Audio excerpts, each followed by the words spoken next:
Welcome to This Week in Local, a Localogy podcast featuring lively conversations about the local digital ecosystem, hosted by Localogy analysts Mike Boland and Charles Laughlin. Hello, and welcome to This Week in Local. I'm Charles Laughlin, senior analyst at Localogy, joined by my colleague Mike Boland. Mike, how's it going today? Hey, Charlie, going well. All right, Mike, so what's on your mind? So I am looking at this week SMB profit margins, and particularly how they vary across verticals. So as quick background, we often look at the challenges of the SMB sector and sort of addressing it from a SaaS perspective, both in, selling into it and then developing products for it. And one of the classic challenges we often discuss is it's terribly fragmented, right? It's a massive market, but the revenue opportunity is chopped up into millions of little buckets. And then a second challenge, which gets more to what I'm talking about today, is that it's so varied, right? I mean, you have so many verticals or headings, as we used to call them. And there's just different pain points and dynamics across that vast range. And one of the things under that umbrella, again, that I'm looking at now is the variance in profit margins. And one of the points of this exercise is to sort of point out how it's so varied, and that also that should sort of inform the sort of strategies of SMB SaaS players that are sort of selling into these different buckets. So anyway, getting into the data, and this comes from various sources like the SBA and actually DoorDash, of all people, had some great data that I sort of pulled for this exercise. And what we're looking at here, just for the sake of definitions, is net profit margin. So, the bottomest of the bottom line, not things further up the P&L like EBITDA and gross margin, but net profit margin, just to give sort of a consistent meter stick to these different verticals. So at the high level, the overall average among SMBs we're finding is around 7 to 10% as a net profit margin. Now, of course, again, it then splits off into different directions when you look at all these different verticals. And it's impossible to look at every vertical. So we're looking at a representative sample. So restaurants, liquor stores, pet stores, grocery stores, convenience stores, and flower shops. So quick sort of exercise here, Charlie. Among those, and again, I'll read them again. What do you think has the highest? I thought you were going to do this. Okay. Highest margin: restaurant, liquor stores, pet stores, grocery stores, convenience stores, or flower shops? I'm going with flower shop. Okay, that's actually correct. So, and I'll get into why in a second. Let's do the same thing again. What do you think is the lowest? I want to say restaurants, but I'm going to go with liquor store. Okay, so restaurant is near the bottom of the list. Liquor stores are actually near the top of the list, up there with I'm flower way shops. off. Okay, sorry about that. That's fine. No, you nailed the first one, so that's good. So I'll go into a little bit of the details here. So, flower shops is the highest. The lowest is actually grocery stores. Oh, I should have known that. Yeah. Yeah, so flower shops is around 20%. Grocery stores are down around 1 to 3%. Yeah, I was going to say 2% was my understanding. Okay. Yes. So if you look at those two together, restaurants is like 3, 4. Restaurants it varies widely, but it's around 3 to 5%. Okay. 3 to 5% for full service restaurants, and then if you get into like pizzerias and ghost kitchens, it goes up to 15%. But anyway, I want to go back to the top and bottom ones because I think there's an interesting sort of comparison there. So again, grocery stores at the bottom at 1 to 3%. Flower shops at the top at 20%. And they're sort of the inverse of each other. Flower shops being a high margin, low volume business. Grocery stores being the opposite, low margin, high volume business. Now, one of the reasons flower shops has such high margins is there's sort of market tolerance for very large markups. It's a premium product, whereas grocery stores, it's a high volume commodity product. So a lot of the things stand to reason. Now, if you look at, again, we talked about liquor stores. They're the second highest at 15 to 20% on average. And the reason for that is that, once you hear this list of reasons, it makes sense. There's also inherently high markups with liquor. You have low inventory spoilage. That's a big one. And then also, let's face it, it's a demand-proof, recession-proof, all season product, or that happens to be an addictive product, you might add. So anyway, there's a wide range here. Restaurants, again, it's like 0 to 15%, but for full service, it's at the low end. For pizzerias, high end, and then in the middle, I won't go through them all, but we have pet stores and convenience stores. Those are sort of in the middle of the list. Yeah. So again, like this is sort of a thought exercise to sort of feel out the not only the variance but the reasons, and then also that just sort of gets the mind working on how all these things change and how there's such a wide variance. And again, the sort of moral of the story is SMB SaaS vendors, when looking at not only profit margins, but other things like cash flow, right? Cash flow varies widely if you're an inventory-based business like a retail store versus, a dog walker or a dentist. So it's really just an exercise to point out that challenge, that inherent challenge of addressing the pain points and financial dynamics of such a wide range of businesses for anyone that's in the business of the broad category of what we call SMB SaaS. Yeah, that was kind of fun. I guess the reason I thought liquor store was going to be low margin because I thought it was in the same kind of vein as convenience stores and grocery stores where everyone sort of knows the price of everything. So the prices can't vary. But you're right. You can mark up fine bourbon and good, nice wine. I wouldn't say infinitely, but you certainly have some leeway there, some substantial leeway. So that makes sense. And what's interesting, though, is that I'm not sure that margins and wealth creation with a certain vertical are necessarily the same thing, because you can get very rich in restaurants, and I don't know that you necessarily all get that rich in flowers, but you have higher margins. But if you own 5 or 6 restaurants that are operating very well and have those 3 to 5% margins, but you have enough volume, you can generate a lot of money. Yeah, and the other independent variable there, as I mentioned, is volume, and a subset of volume is frequency. You go out to dinner a lot more often than you buy flowers. You go grocery shopping more than all the above. Sure. Yeah. Liquor, you can make a case, I think, probably for the frequency and et cetera. But yeah, flowers, it's a seasonal, it's a situational, or there's Valentine's Day, there's the holidays, there's birthdays, and you could be in trouble. You could be getting flowers a lot if you're constantly in the doghouse. Mm-hmm. Yeah, that's kind of what I was getting at. Depends how often. Anyway, that's some interesting stuff. So I'm going to move to something that's completely different. Now for something completely different. I'm going to trot out one of my favorite dead horses and give it a couple of swift kicks, but with a slightly different twist. I'm going to talk about buy now, pay later, but I'm also going to talk about how 2024 is going to be an IPO year. And so Klarna, a company we've talked about from time to time, kind of one of the big cheeses in buy now, pay later, a Swedish company, is by all accounts said to be readying an IPO for sometime this year. And what is interesting is some of the moves it's making in advance of the IPO. Now, sort of backing up a little, we've kind of talked about how this year, last year and a half, 2 years, been tough for venture funding, and IPOs have been pretty dormant as well. And I think what everyone is sort of saying is this year venture might improve a little, but it's not going to we're not going to have another venture bubble yet, at least.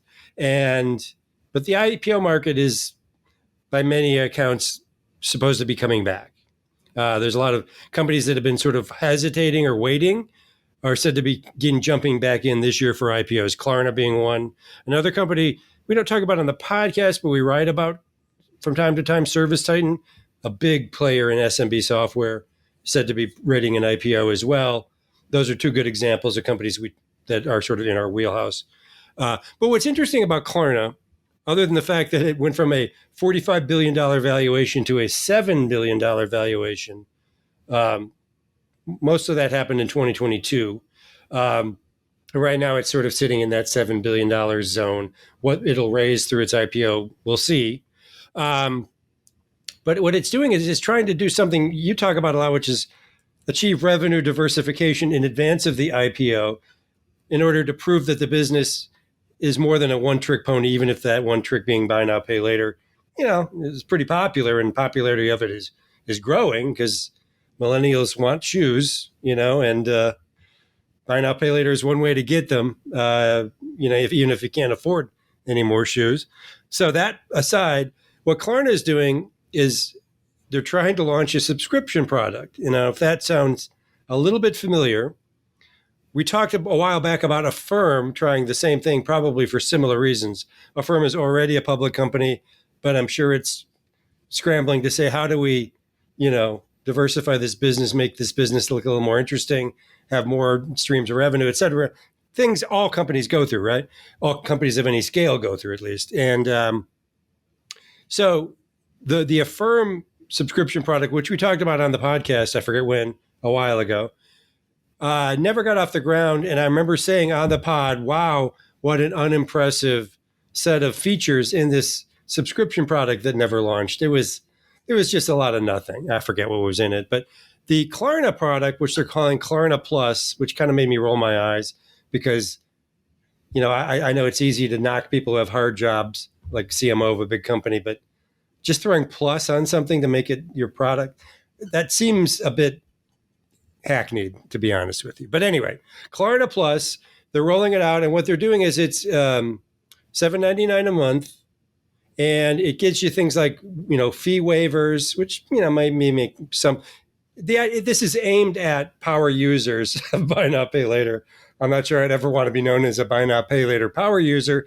That aside, it's aimed at the people who use the service a lot, so that waiving fees, curated access to discounts from the Nikes of the world, that only the subscribers get access to these discounts, things like that for $7.99 a month. And again, this sounds a little more compelling than what Affirm rolled out or tried to roll out and never actually rolled out, but it still doesn't make me get up and dance. Let's just say that. And I'm wondering how many consumers will say, "Oh, $8 a month sounds great. I get an occasional break on sneakers from Nike." Whatever. And I think what it speaks to is something that this industry and a lot of industries struggle with, which is how to sort of change the narrative about their industry. And with buy now, pay later, there's the toxic narrative, which we've talked about a lot. Don't have to go through that again, getting people to spend money they don't have, that kind of stuff. That gets talked about a lot. We don't have to beat that dead horse again. But the other narrative is that it's kind of a commoditized product in a way that, everyone kind of does it the same way.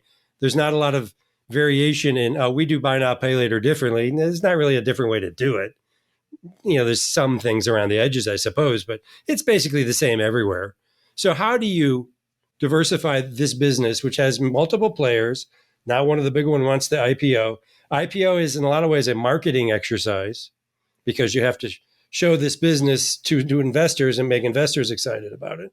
Part of that, I think, is showing that you're different and that you do this differently. And I think in this industry, trying to find a path to diversification of the product is one way to do that. We've seen efforts to try to rename it, alternative finance and alternative payments and things like that, instead of calling it buy now, pay later, or they talk about themselves as payments companies and fintech companies. Okay, fine. But that's a lot of just window dressing. And this is sort of at least a half-hearted effort to do something more than window dressing. But I don't see it as a particularly inventive way to go about it. Anyway, Mike, that was my rant, and that's for the week on the fintech space. Yeah, interesting. So I think in addition to diversification, it's de-risking because the buy now, pay later business model is at the mercy of so many macroeconomic conditions like interest rates, like the lending environment. Which were not cut this week, by the way. Yeah, right. So, yeah, and I think that's logical to get into subscriptions. It's something that's reliable, it's recurring, all those things. But also, this brought to mind something that I think I saw Klarna do a few months ago, which I thought was in this same spirit of diversification, where, and it's also logical, it took something that it already had and just spun it in a new direction. What it did was, because it's planted within the checkout flow of so many Right. different retailers or online retailers, it decided, okay, we can just take that positioning and then flip it, and we can make our own e-commerce front end. And essentially what they're becoming is an affiliate marketing partner to all of those Mhm. places they're already embedded. And the beauty of Right. that is anyone can become an affiliate marketing partner of Amazon and, name your e-commerce store, because they just Yeah. provide the affiliate links that you will automatically get. There's a small setup to do it where it can just like pay you out, but they basically set themselves up as a front end to catch user demand and then, sort of have a store there. And they just utilize that position that they already had where they were embedded already with all of these sort of online retailers, and just sort of position themselves, further up the stack.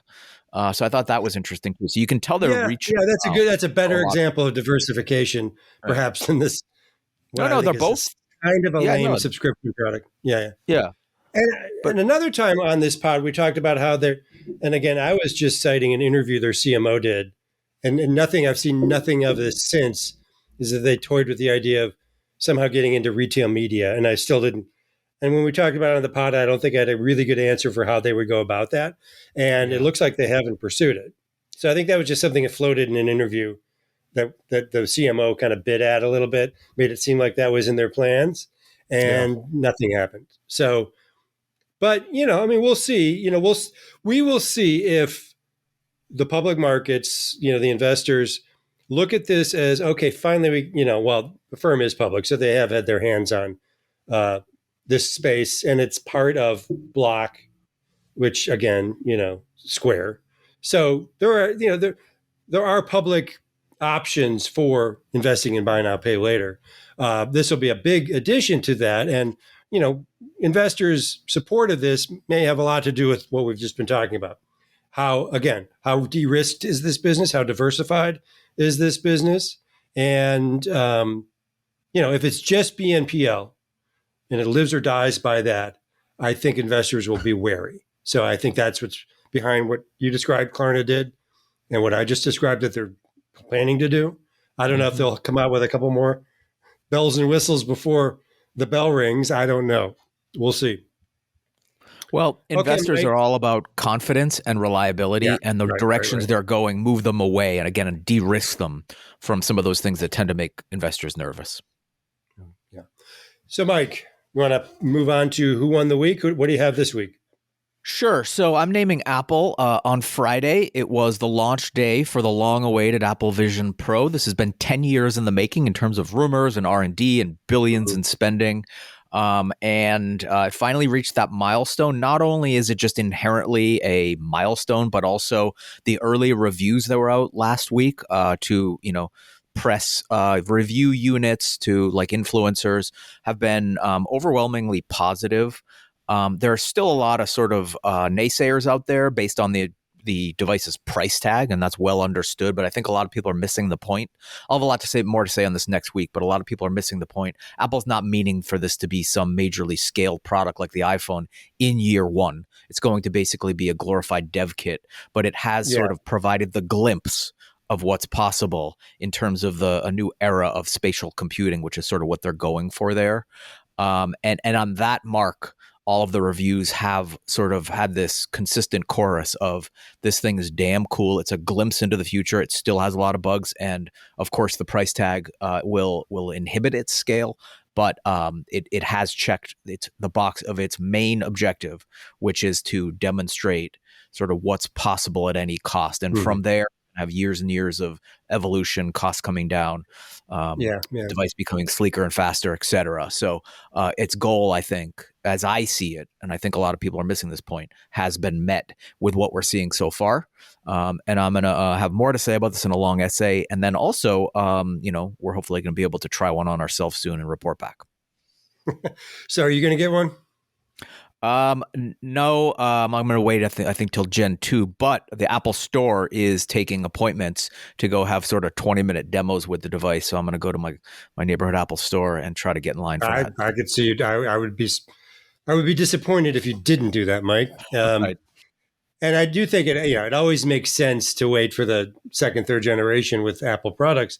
Now, is the first gen buyer going to be essentially their test bed feedback loop for iterations in future Yeah. versions? And Okay. I forgot to say another thing in the sort of won the week category is estimates from reliable sources point to about 200,000 units so far, which is very small in like Apple scale iPhone terms, but it is at the high end of analyst estimates so far, just in the opening weekend, and those are estimates for the whole year. Yeah, okay. So it's sort of it doesn't seem outperforming small already. for something intended to be small, Yeah, If that's but it will be. Yeah. To your question, or what you were getting at, those people that buy the first year, it's going to be Apple fanboys, wealthy tech enthusiasts, and again, developers who want to start to feel it out. What should I be thinking about the future of like the way that UX should be changing for not these 2D environments, but 3D environments? And I think they want to get an early head start on if this thing does open up a new market of spatial computing. Developers want to have an inside edge, and it's worth $3,500 for them to get that sort of dev kit. And that sounds like a group that won't be shy about feedbacking on their experience. True. We'll hear a lot of feedback in the next coming days and months. Yeah. Okay, I'll be very quick with mine. So this week, so who won the week in my view was the parents of children whose passing was blamed at some level on social media. We've all heard all these stories. This week there were hearings in the Senate, the usual sort of let's trot out the heads of the social media companies, give them their periodic ass whooping, on television. But in this particular, Meta was there, Discord was there, TikTok, and Snap. They were all there. They all gave their statements. I watched some of it, not all and of X. it. Linda Yaccarino was there. Oh, yeah. I'm sorry. X was one I forgot. And also there were, the parents and siblings, et cetera, of some of these kids. And, they stood up, made their presence known. And so, in a way, they sort of had their day in court. Even though nothing was said. I'm not sure how they were acknowledged because, again, I didn't watch the whole thing, but I did notice that. So, I think that's a notable who won the week. And this is not something I wade into normally, all the debate about, policy around social media and so on. It's not something we talk about much, but it was on today. I watched a bit of it. It was pretty compelling, and this was a compelling angle to it, certainly. Okay, Mike, do you want to read us out? Sure. Thanks, everyone, for listening. This has been This Week in Local. Stay tuned every week for more episodes. You can find the show on all major podcast networks and find out more at localogy.com. Please subscribe, like, and comment. Your engagement helps others find us. And if you're interested in being a guest or sponsor, you can email us at podcast@localogy.com. So I'm Mike Boland with Charles Laughlin. Our producer is Dara Sweat. So thanks for listening, and see you next week. Thank you for tuning in to this week's episode of Localogy's This Week in Local with Mike Boland and Charles Laughlin. Be sure to subscribe for more.